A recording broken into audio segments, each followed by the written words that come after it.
extender una cariñosa y cordial bienvenida a este curso, este seminario discipulado en grupos pequeños. Estamos en el nivel intermedio y ahora nos toca tener la sesión número 6. Vamos a estudiar un tema muy importante, el estudio de la Biblia en el grupo pequeño. Sin duda, el estudio de la Biblia es uno de los aspectos más importantes dentro de la reunión del grupo pequeño. Por lo tanto, debes prestar mucha atención al seminario que vamos a empezar en este momento. Me gustaría que empecemos con la palabra de Dios. Lucas capítulo 24, versículos 27 y 32. Dice lo siguiente: y comenzando desde Moisés y siguiendo por todos los profetas, les declaraba en todas las escrituras lo que de él decían. Y se decían el uno al otro: ¿no ardía nuestro corazón en nosotros mientras nos hablaba en el camino y cuando nos abría las escrituras? Sin duda, este es uno de los textos que todos recordamos, porque es cuando Jesús se encuentra con dos de sus discípulos que iban hacia Emaús. Y en el camino a Emaús, Jesús se presenta cuando ellos pensaban que prácticamente todo estaba perdido, que la causa de Cristo se había terminado y estaban experimentando un tremendo chasco. Jesús se presenta, Jesús les habla de la palabra de Dios, les abre las escrituras, y la palabra de Dios nos dice que cuando Jesús les abría las escrituras, ellos se decían el uno al otro: ¿no ardía nuestro corazón en nosotros mientras nos hablaba en el camino y cuando nos abría las escrituras? Esto nos quiere decir que cuando Jesús abría las escrituras, ardía el corazón de los discípulos. Que cuando Jesús enseñaba la palabra de Dios, algo especial surgía en el corazón y en la mente de las personas.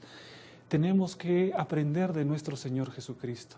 ¿Cómo es que Jesús, que es el mayor maestro que ha existido en todos los tiempos, el maestro que dividió la historia en antes y después, antes de Cristo y después de Cristo, la historia está dividida por nuestro Señor Jesucristo?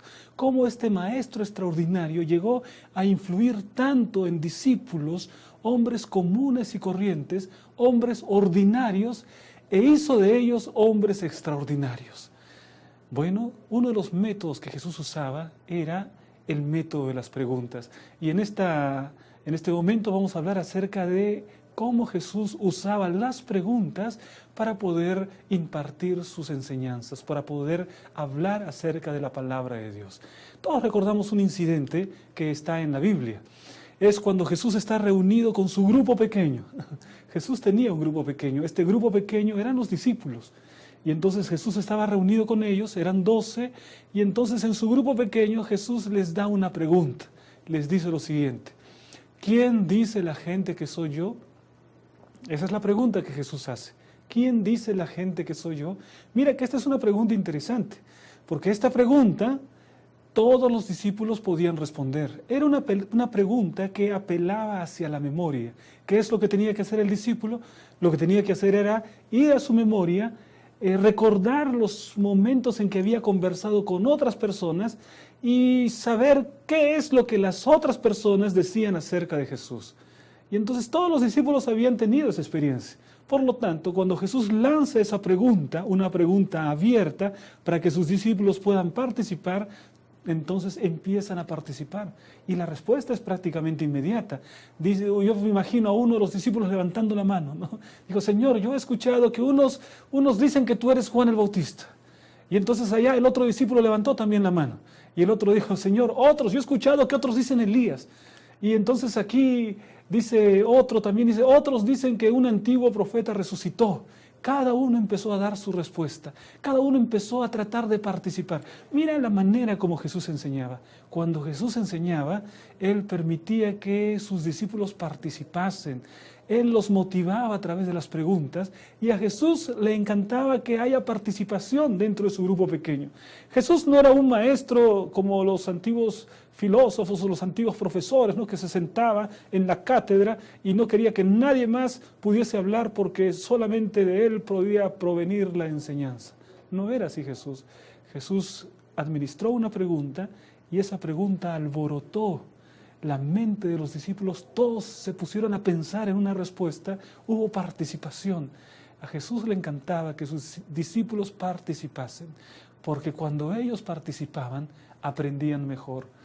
Cuando nosotros empezamos a participar en la elaboración de algún conocimiento o en responder alguna pregunta, aprendemos mejor. Entonces Jesús, que es el mayor maestro de la historia, Él conocía que esto sucede en la mente del hombre. Pero ahora vamos a ver qué es lo que sucede inmediatamente después. Nosotros encontramos la pregunta de Jesús: ¿y ustedes? ¿Quién creen que soy? Miren que esta es una pregunta diferente a la anterior. En la pregunta anterior, Jesús está apelando a la memoria y les está diciendo, les está desafiando a recordar, entre las muchas cosas que habían escuchado acerca de Él, ¿qué cosas ustedes están recordando? ¿Qué dice la gente que soy yo? Apelando a la memoria. Pero ahora Jesús hace una pregunta completamente diferente. Ahora les dice a los discípulos: mira, por favor, yo no te pregunto qué es lo que dicen otros. Olvídate qué es lo que dicen otros. Ahora yo quiero que tú pienses y tú me respondas, me des tu propia respuesta, totalmente diferente a lo que las otras personas puedan decir. Yo quiero tu pensamiento. ¿Cuál es tu opinión? ¿Quién crees que soy yo? ¿Quién crees que soy yo? Entonces ahí ya la pregunta ya no apela simplemente a la memoria, a recordar eventos del pasado.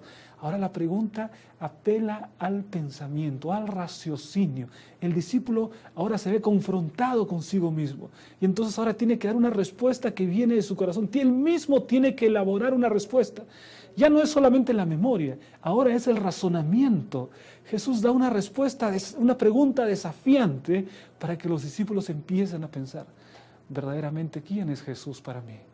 Y entonces es allí como nosotros tenemos una de las tremendas respuestas que se encuentran en la palabra de Dios.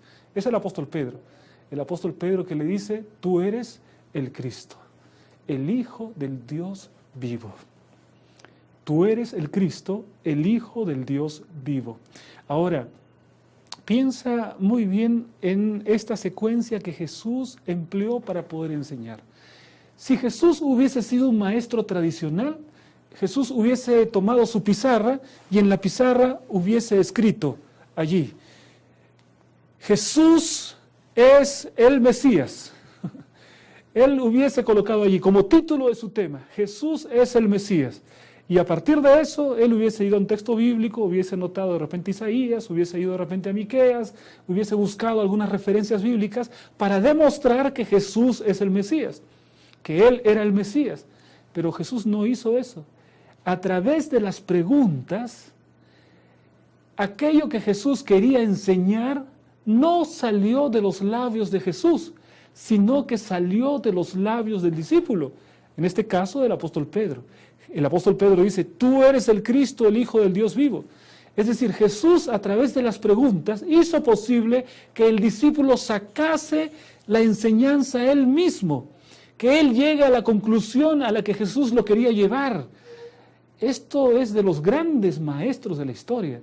A través de preguntas estar sacando el conocimiento, llevando a través de preguntas al discípulo para que el discípulo mismo pueda elaborar su conocimiento, pueda construir su sistema de verdad basado en las preguntas que Jesús le hacía.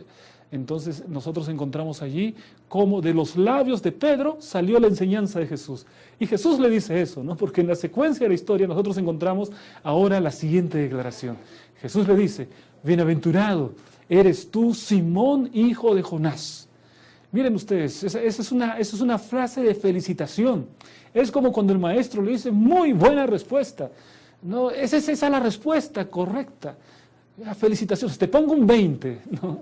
Y yo digo que Jesús en ese momento lo que estaba haciendo era reconocer la respuesta correcta que había dado el apóstol Pedro.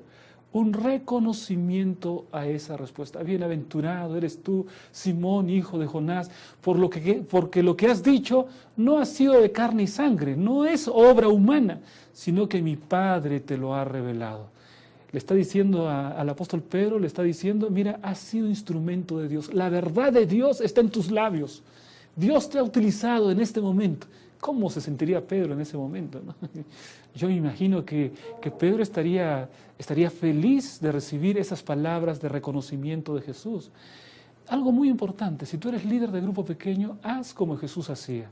Cuando escuches una respuesta correcta, entonces también reconoce, muy buena respuesta, ¿no? Qué lindo pensamiento que ha expresado nuestro hermano. Cuando se dice algo que es digno de resaltar, entonces simplemente resáltalo, reconoce una buena respuesta. ¿Sabes que cuando Jesús dice, bienaventurado eres tú, Simón, cuando Jesús está dando palabras de reconocimiento, está teniendo dos resultados muy importantes para su enseñanza? Primero, lo que obtiene es que el apóstol Pedro va a pensar de la siguiente manera: oh, qué bueno que Jesús reconoce que yo he dado una respuesta correcta. La siguiente también voy a participar. Es decir, lo que Jesús estaba haciendo era estimular la participación, ¿no? Estaba recompensando que Pedro haya dado una respuesta correcta. Ahora bien, ¿cuál era la otra cosa que Jesús consiguió? Los otros discípulos sin duda empezaron a pensar y decir así: yo cuánto me gustaría que Jesús diga las palabras que le dijo a Pedro, pero que me las diga a mí. La siguiente yo voy a responder primero, ¿no? Cuando Jesús va a hacer otra pregunta, yo voy a pensar más rápido que Pedro, porque este Pedro siempre quiere responder primero. Y entonces yo quiero estar atento a las palabras de Jesús. Noten ustedes que cuando Jesús reconoce lo que Pedro ha dicho, tiene varios beneficios para el grupo pequeño al cual él estaba enseñando. Ahora puedes saber entonces por qué es Jesús un maestro extraordinario. Este es apenas uno de los ejemplos mediante el cual nosotros queremos ilustrar la manera como Jesús utilizaba las preguntas. El uso de las preguntas es importante. Un líder de grupo pequeño tiene que aprender a usar las preguntas para poder motivar la participación, para que su grupo sea un grupo dinámico. Hasta creo que podríamos colocar un axioma, ¿no? Un lema para el líder de grupo pequeño, que sería el siguiente: el tipo de preguntas que un líder realiza hace la diferencia entre un buen y un mal grupo pequeño. El tipo de preguntas, si hace preguntas que finalmente no están bien elaboradas, ¿no? Que no logran la participación. Por ejemplo, una pregunta, nosotros podríamos decir así: ¿quién escribió el libro Apocalipsis? Y una persona dice, escribió Juan. Ahora yo te pregunto, ¿el líder puede decir, ¿alguien más quiere participar? ¿Puede decir alguien más? No, porque la pregunta fue una pregunta cerrada, ¿no? De tal manera que cuando la persona dio la respuesta correcta, ya no hubo más participación. Jesús no hacía preguntas de esa naturaleza. Jesús tenía todo tipo de preguntas, pero él abundaba en preguntas que permitan que la persona pueda reflexionar. El tipo de preguntas que el líder realiza hace la diferencia entre un buen y un mal grupo pequeño. Es muy importante tenerlo en cuenta. ¿Cuáles son los beneficios de realizar preguntas en el grupo pequeño? Vamos a ver algunos beneficios. En primer lugar, las preguntas estimulan el pensamiento. Porque la persona, para poder responder esa pregunta, necesita empezar a hacer funcionar los ejes de su raciocinio, ¿no? De su razón para poder dar la respuesta. Y entonces la pregunta se presenta como un desafío para el pensamiento. Otro beneficio, estimula la participación. Colocas una pregunta y las personas en ese momento se colocan a pensar y ahora empiezan a tratar de responder la pregunta que se ha planteado. Otro beneficio de las preguntas nos permiten profundizar, ¿no? Así que, como por ejemplo Jesús primero hizo esa pregunta de modo general: ¿quién dice la gente que soy yo? Pero después ahora quiso profundizar y quiso sacar la verdad de parte del discípulo. ¿Y ustedes qué dicen que soy yo? Y ahí vienen las palabras del apóstol Pedro: tú eres el Cristo, el Hijo del Dios viviente. Entonces se profundizó y se extrajo una verdad a través de las preguntas. Sí, amigos, las preguntas pueden profundizar, nos permiten profundizar en el conocimiento. La pregunta es característica de una persona que asume que no sabe las cosas. ¿Sabes que cuando una persona piensa que todo lo sabe, que no necesita hacer preguntas, llegó a su techo en el conocimiento? El que piensa que todo lo sabe y ya no hace más preguntas, ya no puede crecer más en su conocimiento. Porque el primer paso para poder llegar al conocimiento es manifestar nuestra propia ignorancia. Cuando decimos yo no sé, estamos dando el primer paso para poder saber. Entonces las preguntas nos permiten aumentar nuestro conocimiento. Nos permiten también las preguntas consolidar el aprendizaje. ¿no? Hacemos una y otra pregunta y esa pregunta estimula el pensamiento, la participación, profundizamos, pero también consolidamos un aprendizaje. Cuando nosotros respondemos una pregunta, participamos en la discusión, nuestro aprendizaje se consolida. Es muy importante usarla dentro de un grupo pequeño. Y también las preguntas nos dan la oportunidad para manifestar un reconocimiento. Si la persona dio una respuesta correcta, felicitarla por la respuesta correcta que dio. Entonces, nosotros necesitamos usar las preguntas en el grupo pequeño y necesitamos aprender a hacer las preguntas. Vamos a ver otros ejemplos en los que Jesús usa algunas preguntas, ¿no? Por ejemplo, ¿recuerdan ustedes cuando Jesús preguntó esto? El bautismo de Juan, ¿de dónde era? ¿Del cielo o de los hombres? ¿Recuerdas? Es interesante esta historia porque esta es una pregunta que Jesús hace cuando los fariseos vinieron delante de él y le preguntaron así, ¿con qué autoridad haces estas cosas? Jesús vio por conveniente que él no iba a responder la pregunta en ese momento. Y entonces él les plantea esta pregunta, ¿no? Les dice así, mira, antes de responder su pregunta, primero ustedes respondan mi pregunta. Y entonces les dice, ¿el bautismo de Juan de dónde era? ¿Del cielo o de los hombres? Y los fariseos se vieron en una trampa, porque si decían que era del cielo, Jesús les iba a decir, bueno, entonces, ¿por qué ustedes no lo obedecieron? ¿Por qué ustedes no lo siguieron? O peor todavía, ¿no? ¿Recuerdan ustedes cuando Juan el Bautista dijo, este es el Cordero de Dios que quita el pecado del mundo, señalando a Jesús? Bueno, el propio Juan, si decían que era del cielo, el propio Juan estaba señalando a Cristo como el Cordero de Dios que quita el pecado del mundo. Entonces ellos estaban en una trampa. Y si decían que el bautismo era de los hombres, en ese momento también el pueblo que sabía que Juan era un profeta de Dios se iba a ir contra ellos y los iba a decir, si es posible, apedrear. Así que la vida de ellos corría riesgo. Estaban en una trampa. No le respondieron la pregunta a Jesús. Pero qué manera tan impresionante de Jesús de plantear esa pregunta. Vamos a ver otra pregunta. Otra pregunta. ¿Recuerdan esta pregunta de Jesús? ¿Qué está escrito en la ley? ¿Cómo lees? Esta es la pregunta que se le hizo al hombre que dijo, ¿cuál es mi prójimo? ¿No? Entonces, ¿qué está escrito en la ley? ¿Cómo lees? El jurista, el abogado, ¿no?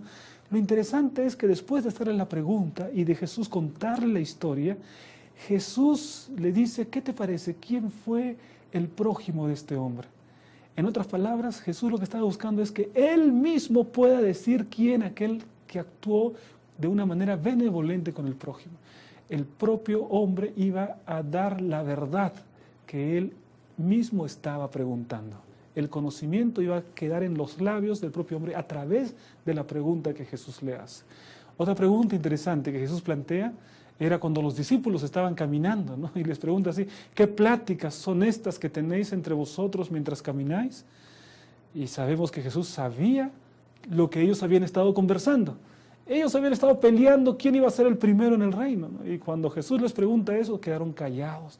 A través de una pregunta Jesús los hace reflexionar. Y tenemos esta otra pregunta muy famosa también. ¿De quién es esta imagen en la inscripción? Jesús ha tomado una moneda y les dice, ¿de quién es esta imagen? Y en la moneda había una imagen que era la imagen del César. Entonces la gente le responde, es del César. La inscripción es del César. Y entonces Jesús le dice, bueno, dad al César lo que es del César y a Dios lo que es de Dios. Y los fariseos, los que querían tenderle una trampa a Jesús, nunca pudieron vencerlo, nunca pudieron dejarlo en ridículo. Cuando iban a colocar a Jesús contra la pared, eran ellos mismos los que terminaban contra la pared. Jesús fue alguien que usaba las preguntas de una manera extraordinaria, para enseñar alguna lección, para profundizar en alguna verdad, para hacer reflexionar a las personas. Necesitamos aprender a usar las preguntas así como Jesús las usaba. ¿Cómo podemos usar las preguntas para el estudio de la Biblia? Bueno, al menos podemos descubrir 3 tipos de preguntas. Vamos a ver el primer tipo de pregunta, la pregunta de observación. Una pregunta de observación es la que responde básicamente ¿qué dice el texto? ¿Qué dice el texto? Estamos leyendo la palabra de Dios y empezamos a plantear alguna pregunta o observación. ¿Qué dice el texto? Vamos a dar un ejemplo con el versículo más famoso de la Biblia. Juan capítulo 3, versículo 16. Porque de tal manera amó Dios al mundo que ha dado a su Hijo unigénito para que todo aquel que en Él cree no se pierda, mas tenga vida eterna. Bien, ahí está el texto, es solamente un versículo, pero vamos a tomar allí al menos unas 3 o 4 preguntas de observación. Miren las preguntas de observación. Recuerden, una pregunta de observación es aquella que se responde con la lectura simple del texto. Entonces vamos a ver, por ejemplo, una pregunta de observación. ¿Qué siente Dios por el mundo? Una pregunta de observación. Recuerden, la respuesta de una pregunta de observación se encuentra al leer el texto. Y cuando yo leo el texto dice, de tal manera amó Dios al mundo. Entonces la respuesta está en el propio texto. Es una pregunta de observación. ¿Qué siente Dios por el mundo? Es una pregunta de observación porque su respuesta está en el propio texto. Mira, otra pregunta aquí. Otra pregunta puede ser, ¿cómo demostró Dios su amor por el mundo? Recuerda, la respuesta se encuentra en el propio texto. De tal manera amó Dios al mundo que dio a su Hijo unigénito. ¿Cómo demostró Dios amor por el mundo? Dando a su Hijo unigénito. ¿Dónde encontramos la respuesta? Al leer el texto. Una pregunta de observación se responde con la lectura simple del texto. Otra pregunta de observación. ¿A quién entregó Dios? ¿A quién entregó Dios? Bueno, el texto nos dice que dio a su Hijo amado. Entonces, allí mismo es el texto. Es otra pregunta de observación. Otra pregunta de observación. ¿Qué no sucederá con el que cree en el Hijo? Entonces, sí, pastor, voy a ver la pregunta. A ver, para que todo aquel que en Él cree no se pierda. Ah, y aquí está, fue la respuesta, ¿no? ¿Qué no sucederá? Pues no se perderá. Y otra pregunta aquí. ¿Qué tendrá el que cree en el Hijo? ¿Qué es lo que tendrá? No se perderá, mas tendrá vida eterna. Todas las respuestas se encuentran en la lectura natural del texto. Cuando la respuesta se encuentra allí mismo, entonces tenemos preguntas de observación. Estas preguntas nos sirven para precisar qué es lo que está diciendo el texto. Muy bien, vamos a ir ahora por un segundo tipo de preguntas, las preguntas de interpretación. ¿Qué significa el texto? Básicamente eso es lo que queremos descubrir con las preguntas de interpretación. Ahora bien, a diferencia de las preguntas de observación, estas preguntas no van a tener su respuesta en el propio texto. A veces vamos a tener que reflexionar y buscar, conectar con otras partes de la palabra de Dios para tener una respuesta. Por ejemplo, estamos en Juan 3:16, recuerda, ahí está, ese es el texto que estamos leyendo, y ahora vamos a plantear preguntas de interpretación. Por ejemplo, pregunta de interpretación en Juan 3:16.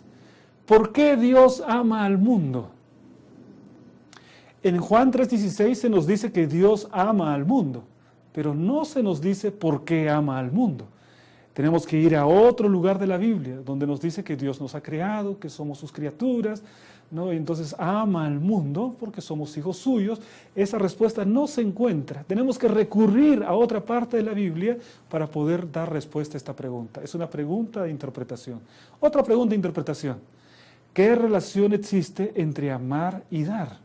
Es una pregunta interesante porque el texto dice, de tal manera amó Dios al mundo que ha dado a su Hijo. ¿Hay una relación entre amar y dar? ¿Hay una relación entre el amor de Dios y el hecho de que haya dado a su Hijo? El amar y el dar están unidos. Cuando yo amo a Dios, ¿tengo algo que darle? Tengo que darle mi corazón, tengo que darle mi vida. Amar y dar parecen estar unidas dentro del texto que hemos leído, ¿no? Entonces, esa es la pregunta de interpretación. Otra pregunta de interpretación. ¿Por qué se le llama hijo unigénito? Las preguntas de interpretación muchas veces empiezan con esa palabra ¿por qué? ¿No? Es un tipo de pregunta desafiante. ¿Por qué se le llama al hijo? ¿Cuáles son las razones? ¿Cuáles son los fundamentos?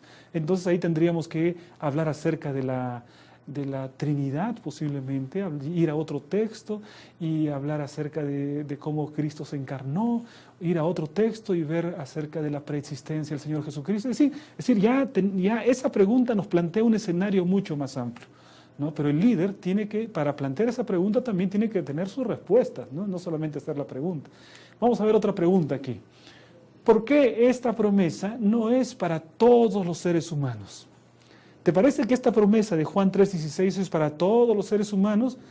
Y tú me dices, no, pastor, porque allí dice, para que todo aquel que en Él cree. O sea que esta promesa está limitada solamente para los que creen en Jesús. Bueno, pues tiene razón, ¿no? ¿Pero por qué? ¿Pero por qué es que sucede eso? Entonces tenemos que hablar acerca del plan de salvación, profundizar en algunos aspectos de lo que Cristo hizo por nosotros para rescatarnos y cómo es que solamente los que aceptan a Jesús serán salvos. Entonces las preguntas nos ayudan a profundizar. Veamos otra pregunta de interpretación. ¿Qué significa perderse? O la otra pregunta, ¿qué significa vida eterna? Preguntas de interpretación, ¿no? Y si nosotros vamos, ¿qué significa vida eterna? Tendríamos que conectar con otro texto de la Biblia, posiblemente Juan 17, donde el Señor Jesús dice, y esta es la vida eterna, que te conozcan a ti, el único Dios verdadero, y a Jesucristo a quien has enviado. Ahí hay una definición de vida eterna. Entonces, todo eso forma parte de las preguntas de interpretación. Nos ayuda a extendernos mucho más de lo que está en el texto. Nos ayuda a buscar conexiones con otras partes de la palabra de Dios. Ahora vamos a ver un tercer y último tipo de preguntas, que también son preguntas muy importantes. Preguntas de aplicación. Y la pregunta de aplicación, el asunto fundamental es, ¿qué me dice que debo hacer este texto? ¿Qué debo hacer a la luz de lo que he aprendido con este texto? Entonces, ahí vamos a ver ahora otro ejemplo, Juan 3:16, continuamos aquí, y vemos ahí, por ejemplo, una pregunta de aplicación. ¿Qué decisión debo tomar ahora si quiero tener vida eterna? Ahí se habla acerca de una decisión personal, entonces es una aplicación. Ahora vamos a ver otra aplicación. ¿Cómo puedo manifestar mi creencia en Jesús? Que nace del estudio del texto. Otra aplicación.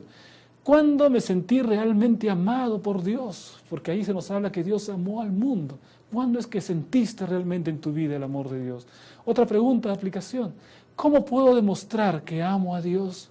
¿Hay alguna manera de mostrar mi amor por Dios? ¿Cómo puedo hacerlo? Son preguntas de aplicación. Cuando nosotros estemos en el estudio de la palabra de Dios, empecemos por preguntas de observación. Unas 3 o 4 preguntas de observación. Vayamos luego por unas 2 o 3 preguntas de interpretación. Y luego vayamos por 1 o 2 preguntas de aplicación. Vayamos siempre en ese mismo orden. Yo no puedo aplicar algo que no he entendido. Entonces primero tengo que entenderlo, luego tengo que interpretarlo y luego después podré aplicarlo. De esta manera el estudio será provechoso. A través de las preguntas. Va a ser un diálogo con la Biblia, un diálogo con la palabra de Dios. Va a ser un estudio que va a enriquecer nuestra vida.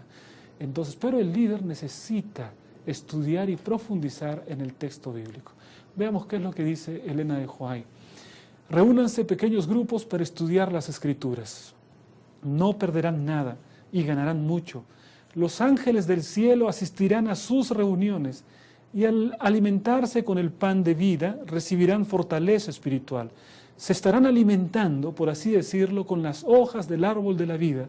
Solo así mantendrán su integridad. Debemos tener grupos pequeños que estudien en profundidad la palabra de Dios. Y el desafío del líder es que pueda estudiar tan profundamente la palabra de Dios, entrar en un diálogo con la Biblia y llevar a sus alumnos a dialogar con la palabra de Dios y aplicar en sus propias vidas la poderosa palabra de Dios. Que Dios te bendiga.